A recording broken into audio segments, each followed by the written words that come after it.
After last night's Fastlane, Raw had to deliver.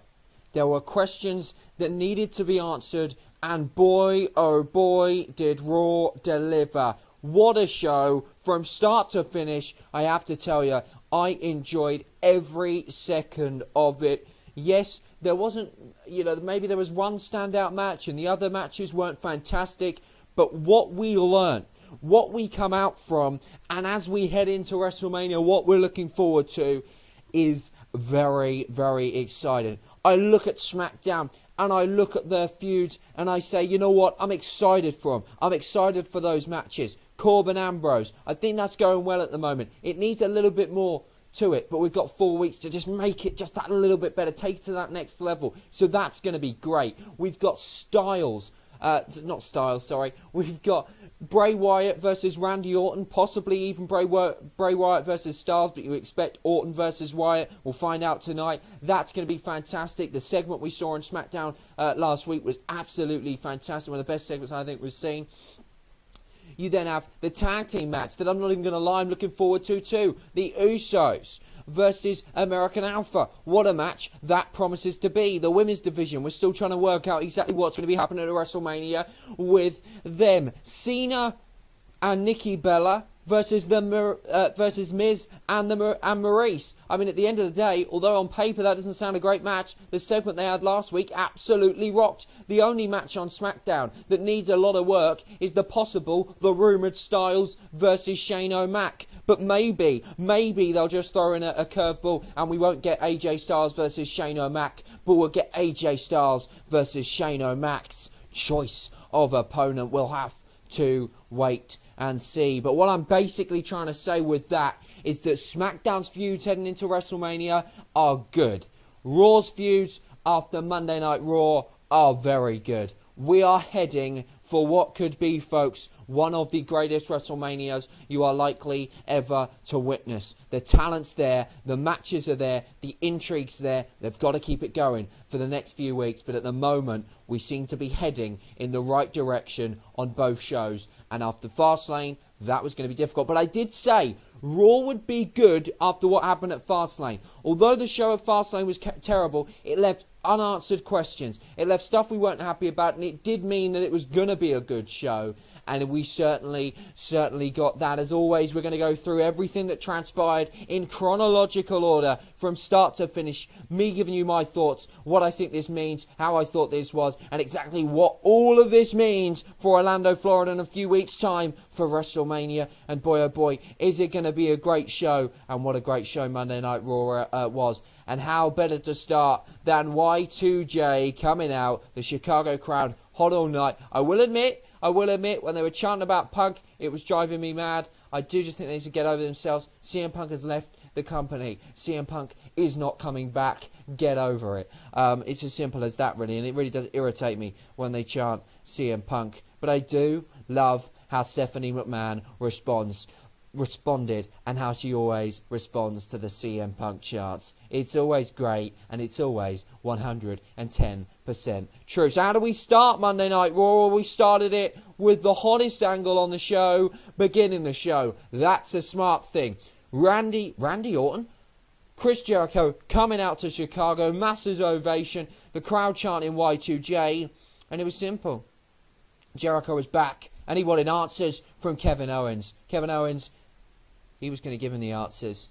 And he gave him the answer. Why, Kevin Owens, did you stab Chris Jericho in the back? Kevin Owens said, and I quote, Jericho, I never stabbed my best friend in the back because, Chris, you were never my best friend. You were just a tool that I used to get ahead. A tool that I used to keep my Universal title. This segment was great.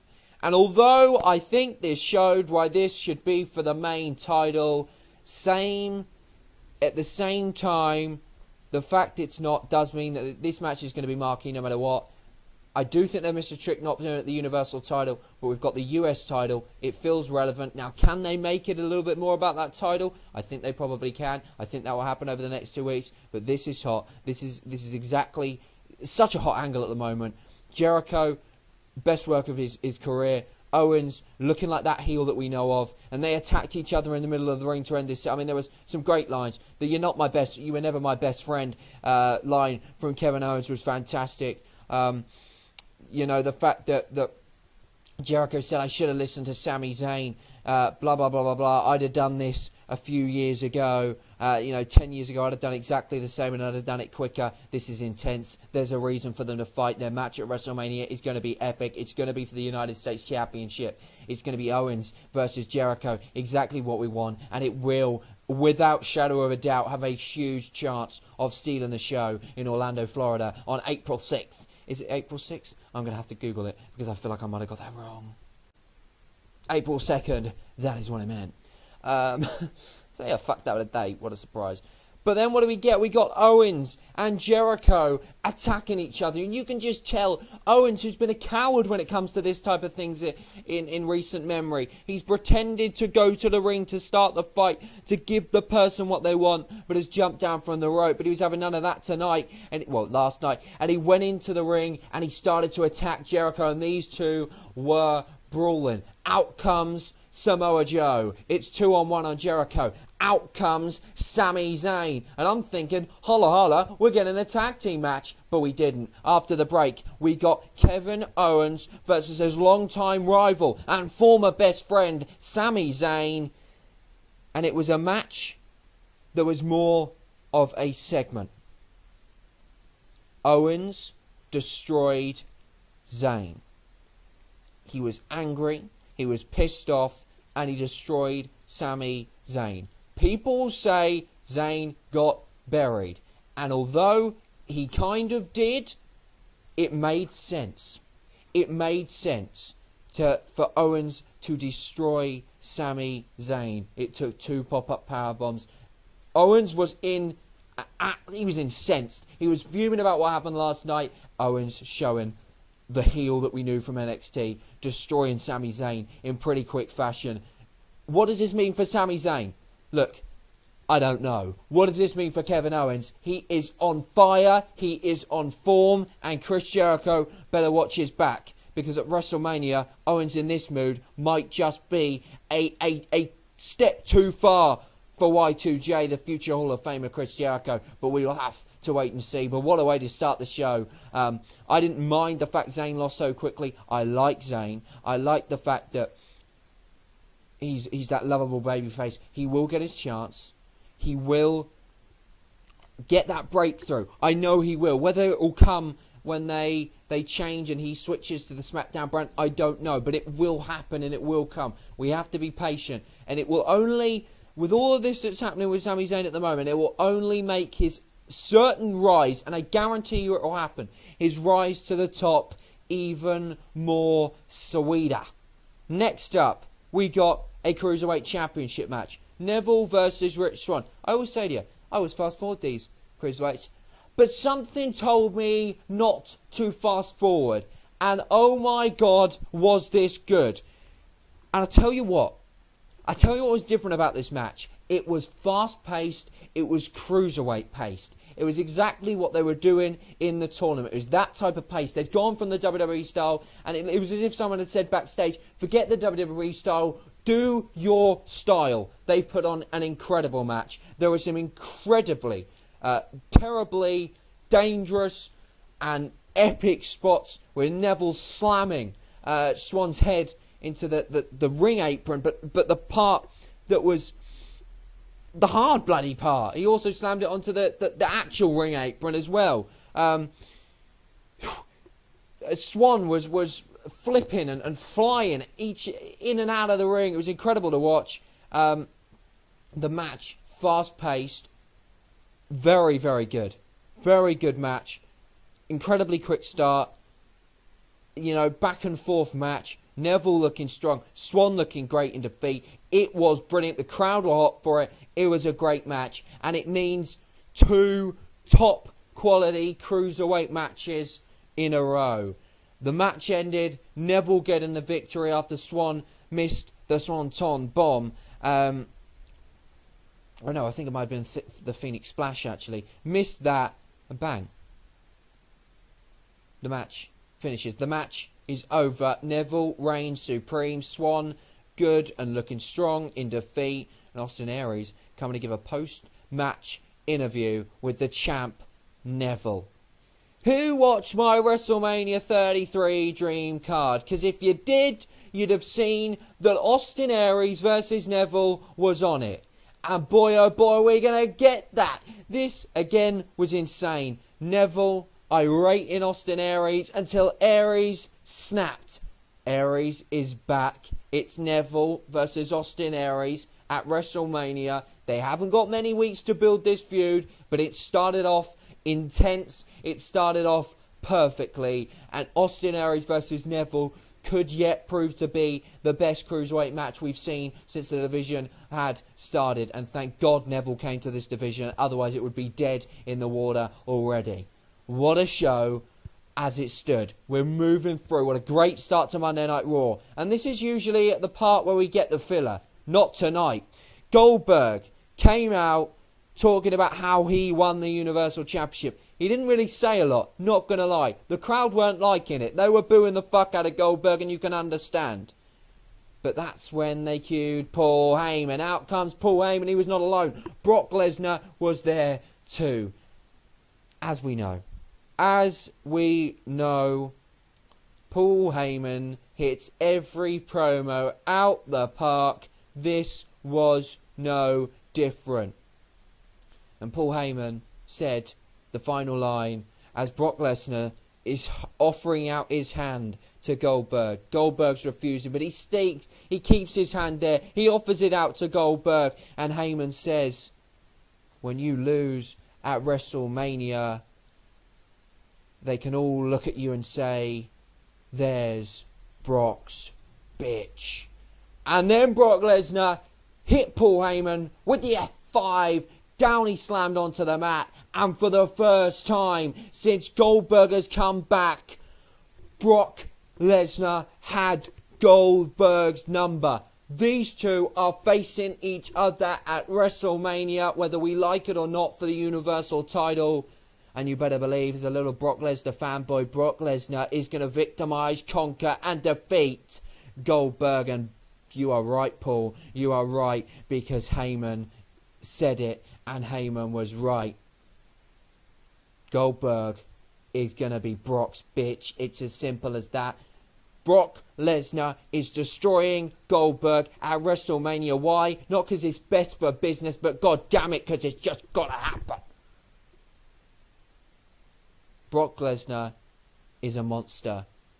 Goldberg is past his sell-by date. And at WrestleMania, Brock Lesnar is going to prove to Goldberg, and he's going to prove to the world why he is still relevant and why he is the best big guy in WWE. And he'll win the Universal title at it. And then we'll get what I hope, a dream match. Kevin Owens versus Brock Lesnar. And that will be good. Lesnar's going to beat Goldberg at WrestleMania. Why? Because I said so. What a segment, though. I was loving it. I know not everyone will love this segment, because I'll still be pissed off that Goldberg's the champ. And I mean, don't get me wrong, I am. But at the end of the day, there's no point in being pissed off at something we can't change. We've got to accept it. We've got to move on. We've got to get on with it. And hell, I want Lesnar to win the Universal title. I'm a Lesnar fanboy. And Lesnar F5 in Goldberg, boy oh boy, did it feel good. I keep saying boy oh boy, and I don't know why. But it did feel very, very good. Next up, rematch from last night. Luke Gallows versus Kyle Anderson. No, that's not right at all. Luke Gallows and Kyle Anderson versus Big Cass and Enzo Amore. Before, backstage, we saw Sheamus and Cesaro, the little run-in with Big Cass and Enzo Amore. They came out quite early on in the match. This match was a better match than the one that happened at Fastlane. And the stuff that happened after was good as well. No winner. Well, I suppose... Oh, I don't know who would have won. I would say it was a no contest. Gallows and Anderson retaining the titles because Cesaro and Sheamus, after Cesaro had his coffee or whatever the hell it was that he was drinking, smashed on him. I say smashed on him. Dropped all over him by Enzo Amore, being the little jerk that he is, bang, Cesaro lost it, Sheamus lost it. We've got a like 6-way brawl in the ring. Next week, Amore and Cass versus Sheamus and Cesaro, winner facing the club at WrestleMania. Please, please let Sheamus and Cesaro win. And that broad kick that Sheamus did to Enzo Amore, who was on top, that didn't sound right, that sounded sexual, on Cesaro. Whew, it was brutal. And the team of Cesaro and Sheamus, I think, are fantastic. And I said from the start, I was with Mick Foley. I liked the pairing. I thought it was good. A lot of people criticised it, and I understood their criticisms, but I knew in the end people would come to like it. And they did. And when you look back at Mick Foley and his legacy as Raw General Manager, if he genuinely made that call to put them together, it will go down as a very, very good call. Because I think they're one of the best tag teams on Monday Night Raw. And hopefully they win next week. Or maybe they don't and it's like a no contest and we get a triple threat at WrestleMania. Or maybe, just maybe, the Hardy Boys come out. I don't know. I'm still hoping for it. We then got Davari versus Tozawa. Can't say Davari's name. Hence, you probably noticed it there. And yeah. This one wasn't this was a slow match. I decided not to fast forward it. I thought, you know what, Cruiserweights did well the other one. I'll give them the benefit of doubt. I'll give them another match. I felt like this was a quicker paced match, a more cruiserweight dynamic, a more cruiserweighty style than it was WWE style. Personally, as I said, I fast forwarded most of the cruiserweight matches in recent weeks, so I don't know how whether this was anything like what they've been like. But I didn't mind it. It didn't last long, but it's a bigger win for Tozawa. Kendrick came out after and said he would answer Tozawa's challenge on whether he'll face him on 205 Live, which I won't watch, so I just have to wait and see whether he does. Yeah, I mean, this will be okay. The Brian Kendrick versus Tozawa match, I think it'll probably be a good match, but not much more than that, if I'm honest. But an okay segment nonetheless. The New Day versus the Shining Stars. Guess what segment got the fast forward treatment?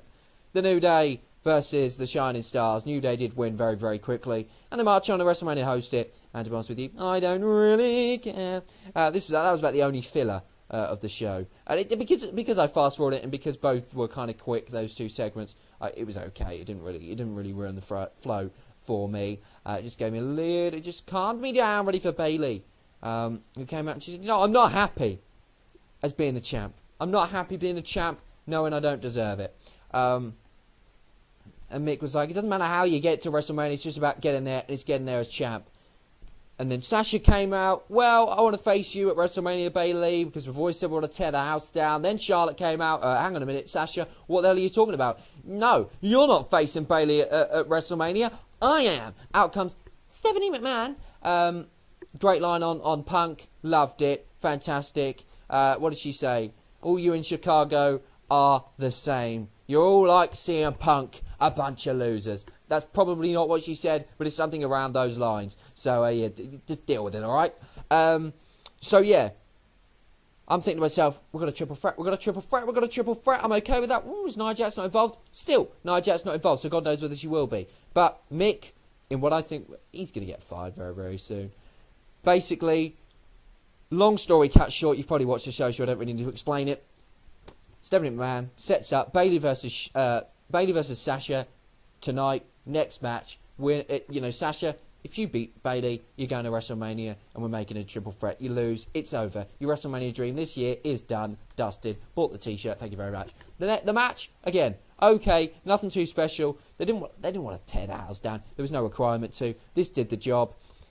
Sasha Banks winning the match. And yes, okay, maybe Bayley lost, and that might be annoying for some people because they don't like champs always losing. But this had to happen. We're now getting a triple threat at WrestleMania. And Charlotte, the Queen, came in, bang, kick, standing tall with the title. And it looks as if you got to say she's favourite heading in to WrestleMania. And although her streak may have been robbed, what better place to win back that title than the grandest stage of all at WrestleMania? And I tell you what, this match at WrestleMania is tough to call. And a lot of them are, folks. If you're looking at all the matches so far that we know of, they're all extremely tough to call. Dean Ambrose, Baron Corbin? No idea. Styles, why do I keep saying Styles? Cena and Nikki Bella versus Miz and Maurice. You'd probably sway towards Cena, but who knows? What's the other one? Orton, Wyatt? Anybody's guess. Styles McMahon, if it happens, anyone's guess.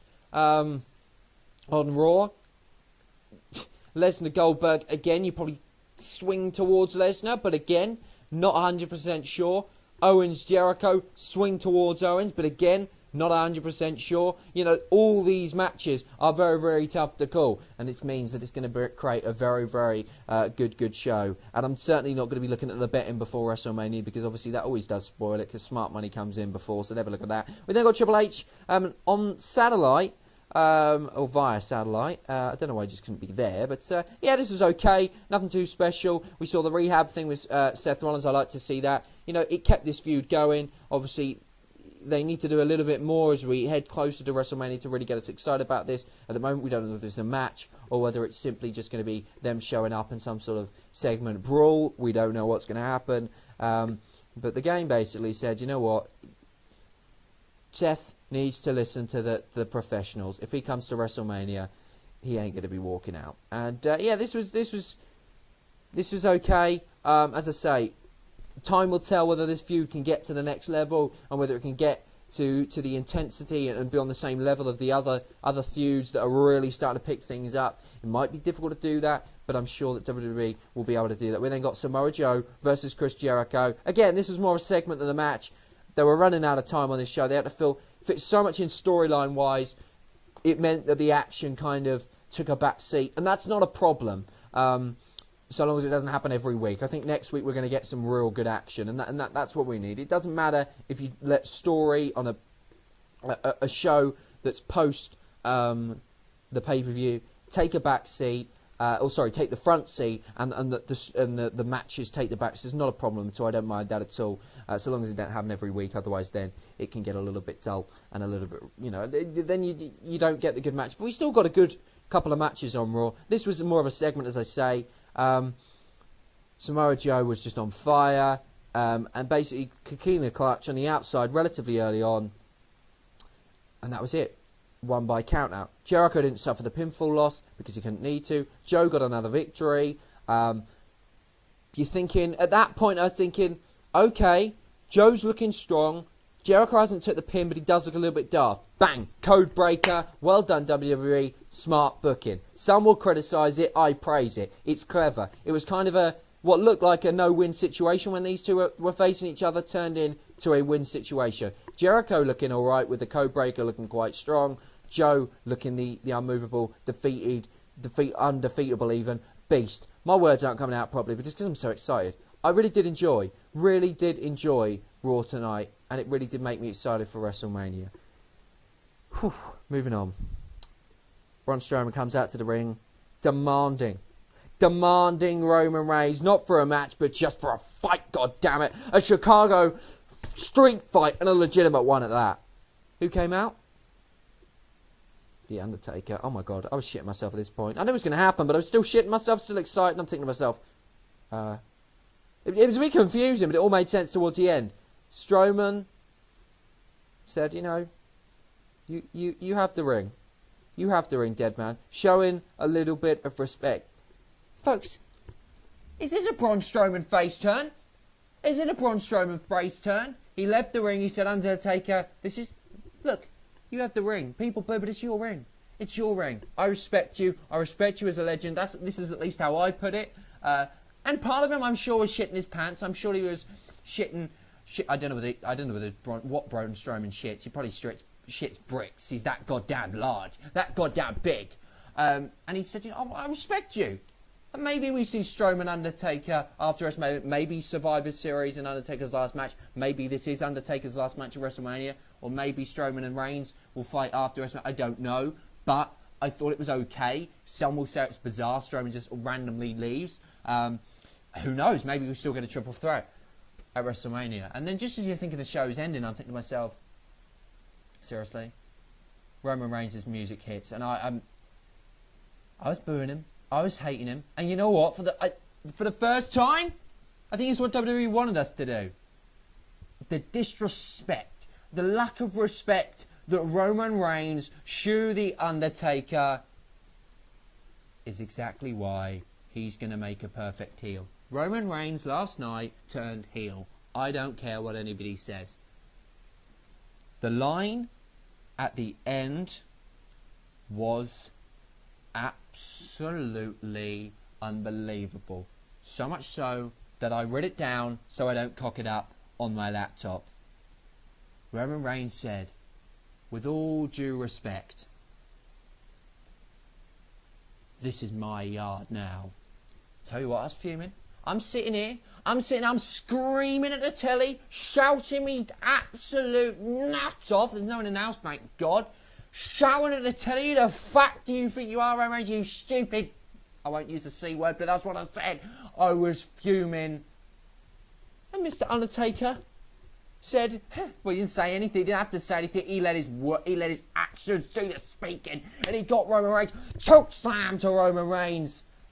Roman, this ain't your yard yet, boy. You want this to be your yard, you're going to have to defeat the man who held the yard, who owned the yard. That man's the Undertaker. Whose yard is it? I'm telling you right now, Roman, it's Taker's. And boy, I'll tell you what, he better not beat Undertaker at WrestleMania. He better not. I think he's going to, but I'm not going to worry about that too much. But oh my God, I'm excited about Roman Reigns versus The Undertaker. You know, I know a lot of people won't be. I'm excited about it because we're going to get Roman Reigns, heel Roman Reigns. Arrogant, snobby, dickhead Roman Reigns versus Undertaker. Legend. Oh, it's good. Oh, it's going to be good. It's going to be great. It's not going to be great. It's not going to be good. It's going to be good. Can't wait. I cannot friggin' bloody wait. I'm so bloody excited, you can probably tell. But folks, great episode of Raw. I'm going to give it, and I know I'm overdoing it, but I'm going to give it an 8 out of 10 because I can. Great show. SmackDown's going to have to do a lot to equal that. Undertaker Reigns, that final... Hell, you know what? I'm going to watch it. I'm going to watch a chokeslam. Let's watch a chokeslam. I mean, this is beautiful. We're going to watch the last bit with Roman Reigns. I'm going to turn it up so you guys can hear it. Hopefully you'll be able to hear it. But this was... Oh, my God. Let's turn it up. They're face to face right now.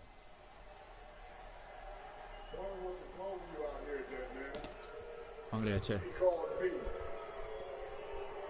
Let's go to the ring. So with all due respect, this is my yard now. Oh my God.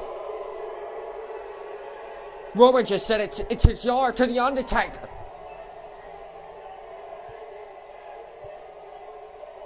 The death stare by the dead man. And both looking up to the sign, the WrestleMania sign. The Chicago crowd saying Roman sucks. You can't deny it.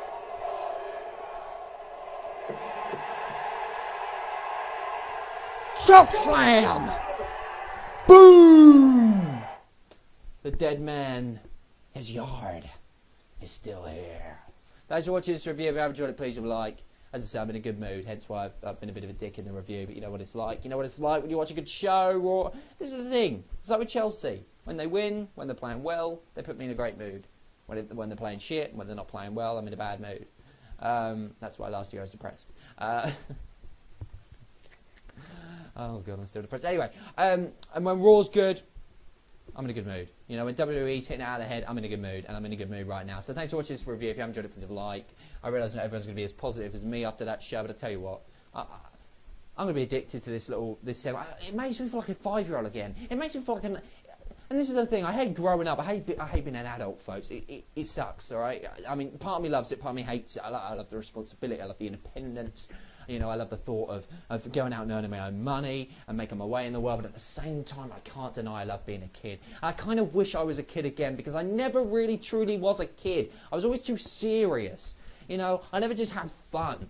You know, and I missed out on a lot of fun when I was a kid. And it's not anyone's fault other than my own. But I tell you what, when I watch WWE and stuff like this happens, and I can just be a kid again, and I can feel like that 7-year-old's that excited to watch Raw. And hell, I'm not thinking about it too logically. You know, I'm not thinking, oh, Vince McMahon's going to book it this way. Maybe I do on the review, but when I'm watching it, I'm a kid, and I'm feeling it, and I'm passionate, and I want The Undertaker to beat Roman Reigns. It's the same with Lesnar. I want him to beat Goldberg. I don't really give a shit about the logistics. I just want to see it happen. happened, and when Undertaker chokeslammed Roman Reigns, I felt like a kid again. And WWE, that is what I think, and that is why I think so many people stay loyal to you.